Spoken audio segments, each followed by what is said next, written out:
Welcome to affairs alchemy. आज 9 जून 2026 है और आज हम 9 जून 2026 के जितने भी करंट अफेयर्स के इंपॉर्टेंट क्वेश्चंस होंगे वो सब आज हम डिस्कस करेंगे और उनसे रिलेटेड जितने भी इंपॉर्टेंट फैक्ट्स होंगे वो सब मैं आपको इस वीडियो में बताऊंगा। तो हमारा पहला क्वेश्चन है, हाल ही में फ्रेंच ओपन 2026 पुरुष एकल मैन सिंगल्स का खिताब किसने जीता? ऑप्शन ए Carlos Alcaraz, option B Jannik Sinner, option C Alexander Zverev, option D Novak जोकोविच जोकोविच तो इसका सही आंसर होगा ऑप्शन सी अलेक्जेंडर जवेरेव। तो अलेक्जेंडर जवेरेव ने फ्रेंच ओपन 2026 का पुरुष एकल खिताब जीतकर अपने करियर का पहला ग्रैंड स्लैम खिताब जीता है। यह जीत उनके कैरियर की सबसे बड़ी उपलब्धियों में से एक मानी जाती जा रही है। टूर्नामेंट का आयोजन रोलांड गैरोस जो रोलैंड गैरोस है पेरिस में किया गया। मिंड्रा और इसके अलावा भी एक और है कि जो मीरा एंड्रीवा है जो महिला एकल खिताब जीतने वाली सबसे युवा चैंपियन में शामिल हुई हैं। तो फ्रेंच ओपन को रोलांड गैरो के नाम से भी जाना जाता है। यह वर्ष का दूसरा ग्रैंड स्लैम टूर्नामेंट होता है। तो याद रखना, पुरुष एकल में किसने जीता है? अलेक्जेंडर जवेरेव। और जो सबसे युवा चैंपियन में शामिल हुई महिला एकल खिताब जीतने वाली वो है मीरा एंड्रीवा। हमारा अगला क्वेश्चन है, हाल ही में Monaco Grand Prix 2026 Monaco Grand Prix 2026 का खिताब किसने जीता? Option A Max Verstappen, option B Lewis Hamilton, option C Lando Norris, option D Kimi Antonelli. तो इसका सही आंसर होगा ऑप्शन डी किमी एंटोनेली। तो किमी एंटोनेली ने मोनाको जो ग्रैंड प्रिक्स 2026 का खिताब जीता है। वे मर्सिडीज टीम की युवा ड्राइवर हैं। उन्होंने रोमांचक रेस में लुइस हैमिल्टन को पीछे पछाड़ते हुए दर्ज की है, ये जीत दर्ज की है। उनकी लगातार 5वीं जीत है। मतलब और इस जीत के साथ उन्होंने फॉर्मूला 1 विश्व चैंपियनशिप में अपने बढ़त एक और मजबूत कर ली है। जो मोनाको ग्रैंड प्रिक्स जो है वो फॉर्मूला 1 की सबसे प्रतिष्ठित और ऐतिहासिक रेसों में से एक है। इसका आयोजन मोंटे कार्लो मोनाको की सड़कों पर किया जाता है। टीम किमी एंटोनिली को मोटर स्पोर्ट्स की दुनिया का सबसे प्रतिभाशाली युवा ड्राइवरों में माना जाता है। फॉर्मूला 1 जो है में अंक प्रणाली के आधार पर विश्व चैंपियन का निर्धारण किया जाता है। तो मोनाको ग्रैंड प्रिक्स जो खिताब को किसने जीता? किमी एंटोनिली ने। और अगला क्वेश्चन है, हाल ही में सैफ महिला चैंपियनशिप 2026 का खिताब किस देश ने जीता? Option A Nepal, option B Bangladesh, option C Bharat, option D Sri Lanka. तो इसका सही आंसर होगा ऑप्शन सी भारत। तो भारत ने सैफ SAFF जो है महिला चैंपियनशिप 2026 का खिताब जीत लिया है। और इस जीत के साथ भारत ने 7 वर्षों का जो खिताबी इशू का जो टाइटल ड्रॉ था वो समाप्त किया, जो 7 साल से नहीं जीत रहे थे। सैफ महिला चैंपियनशिप जो दक्षिण एशिया की प्रमुख महिला फुटबॉल प्रतियोगिता है। भारतीय महिला फुटबॉल टीम ने पूरे टूर्नामेंट में शानदार प्रदर्शन किया। और SAF का अगर फुल फॉर्म देखें तो ये साउथ एशियन फुटबॉल फेडरेशन है और इसकी स्थापना हुई थी 1997 में। इसका मुख्यालय ढाका बांग्लादेश में स्थित है। भारत अगर सैफ के क्षेत्र से सबसे फुटबॉल टीमों में सबसे सफल फुटबॉल टीमों में से एक माना जाता है।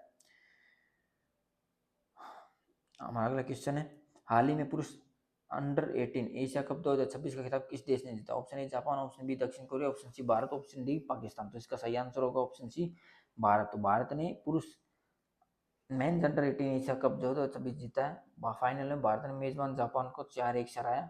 यह मुकाबला काका मिगारा जापान में खेला गया और भारतीय युवा हॉकी टीम ने पूरे टूर्नामेंट में शानदार आक्रामक प्रदर्शन किया।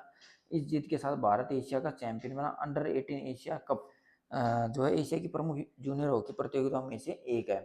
भारत की जूनियर हॉकी प्रणाली विश्व की सबसे सर्वश्रेष्ठ प्रणाली में से एक गिनी जाती है। तो पुरुष अंडर 18 एशिया कप जो है 2026 किसने जीता? वो जीता भारत ने। हॉकी अंडर 18 एशिया कप जीता है भारत ने, याद रखना।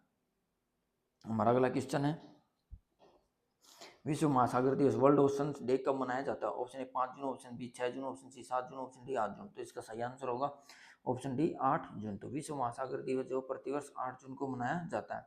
इसका उद्देश्य है कि महासागरों के संरक्षण और उनके महत्व के प्रति जागरूकता करना।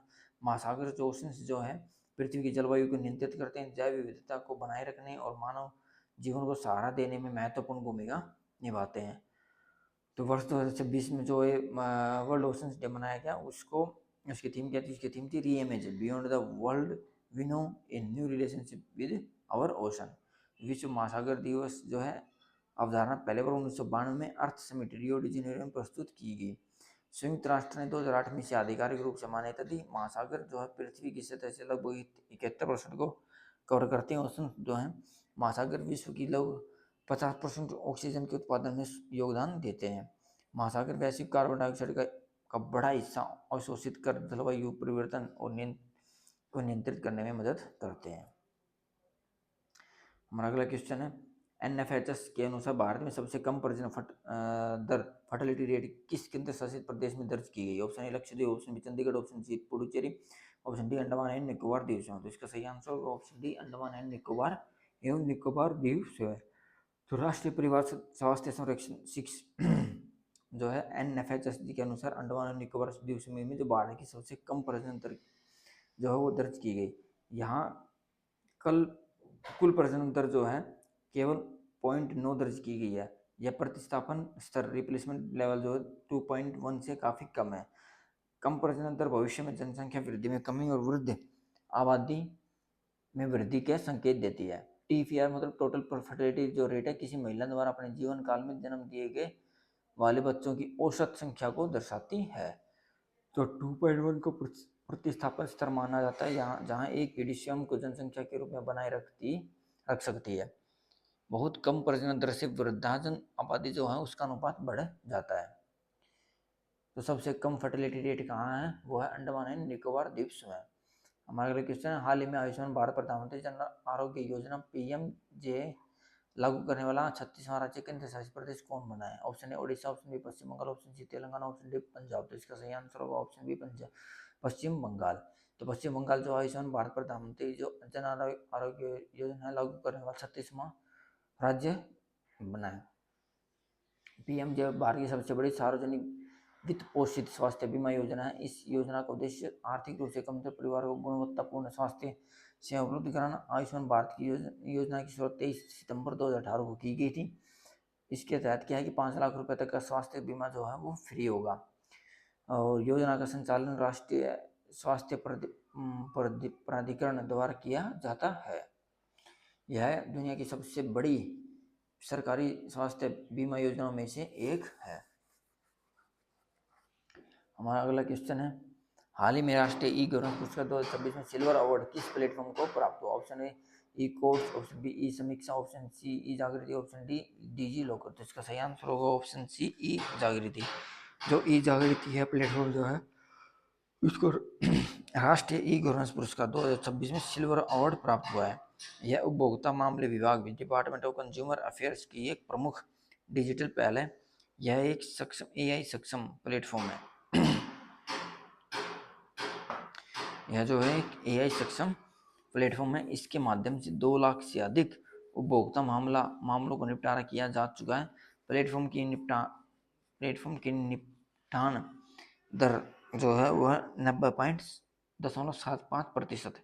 यह डिजिटल जनोत्तर वर्चुअल सुनवाई के माध्यम से उपभोक्ता न्याय वितरण प्रणाली का सशक्त बना सकता है। ई जागृति का उद्देश्य है कि उपभोक्ता जो है जो शिकायतकर्ताओं की उनका निवारण तेजी से और पारदर्शी और सुलभ बनाए। इसमें AI आधारित जो केस प्रबंधन है, वर्चुअल हियरिंग है, उसकी सुविधा हो। राष्ट्रीय ई गवर्नेंस पुरस्कार डिजिटल प्रशासन में उत्कृष्टता को मान्यता देने के लिए प्रदान किए जाते हैं। हमारा अगला क्वेश्चन है, हाल ही में NZP साथी ऐप और सेल्फ ट्रैकिंग कियोस्क किस स्थान पर लॉन्च किए गए? ऑप्शन ए मैसूर चिड़ियाघर, ऑप्शन बी नेहरू प्राणी उद्यान हैदराबाद, ऑप्शन सी राष्ट्रीय प्राणी उद्यान नई दिल्ली। प्राणी उद्यान जूलॉजिकल। नंदकानन प्राणी उद्यान उड़ीसा। तो इसका सही आंसर होगा ऑप्शन सी राष्ट्रीय प्राणी उद्यान जूलॉजिकल नई दिल्ली। तो NZP साथी ऐप और सेल्फ ट्रैकिंग का जो शुभारंभ किया वो नेशनल जूलॉजिकल पार्क नई दिल्ली में किया गया है। इस पहल का उद्देश्य आगुन जो भी विजिटर्स होंगे उनको बेहतर डिजिटल सुविधाएं प्रदान करना। सेल्फ टिकटिंग कियोस्क के माध्यम से जो विजिटर होगा अपनी टिकट स्वयं प्राप्त कर पाएगा। और NZP साथी ऐप से चिड़ियाघर संबंधित जानकारी, मार्गदर्शन, अन्य सुविधाएं उपलब्ध होंगी। राष्ट्रीय प्राणी उद्यान को आमतौर पर दिल्ली चिड़ियाघर के नाम से भी जाना जाता है। यह भारत के प्रमुख चिड़ियाघरों में से एक है। डिजिटल टिकटिंग से कतारों में कमी और समय की बचत होगी। हमारा अगला क्वेश्चन है, हाल ही में आयोजित बॉन जलवायु सम्मेलन, बॉन क्लाइमेट कॉन्फ्रेंस BSB 64 कहाँ आयोजित किया जा रहा है? Option A Paris France, option B Bonn Germany, option C Geneva Switzerland, option D Nairobi Kenya. तो इसका सही आंसर होगा ऑप्शन बी बॉन जर्मनी। तो जो बॉन जलवायु सम्मेलन है 2026 का आयोजन 8 जून 2 से 18 जून 2026 तक बॉन जर्मनी में किया जा रहा है। यह संयुक्त राष्ट्र जलवायु परिवर्तन रूपरेखा के अंतर्गत सहायक निकायों का 64वां स्तर है। सम्मेलन का उद्देश्य है कि जलवायु परिवर्तन से जुड़े वैश्विक मुद्दों पर चर्चा और आगामी जो बैठक हैं उनकी तैयारी करना। सम्मेलन में स्वास्थ्य विषयों को 2035 तक अनुकूलन वित्त जो अडेप्टेशन फाइनेंस को बढ़ाकर $120 अरब करने की मांग की है। यह सम्मेलन जो है जलवायु परिवर्तन के प्रभावों से निपटने के लिए अंतर्राष्ट्रीय सहयोग को मजबूत करने पर केंद्रित है। UNFCCC का जो फुल फॉर्म वो है United nation framework convention on climate change है। तो उसकी स्थापना की गई थी UNFCCC को 1992 के रियो समिट में अपनाया गया था। तो बॉन क्लाइमेट कॉन्फ्रेंस कहाँ हो रही है? वो हो रही है बॉन जर्मनी में। ओके फ्रेंड्स, आज के लिए इतना ही। वीडियो को लाइक और शेयर जरूर कीजिएगा, कमेंट करके जरूर बताइएगा कि आपकी वीडियो कैसी लगी, और आगे ऐसे ही इम्पोर्टेंट वीडियोज़ के लिए मेरे चैनल को सब्सक्राइब कीजिएगा। Thank you. जय हिंद, जय भारत।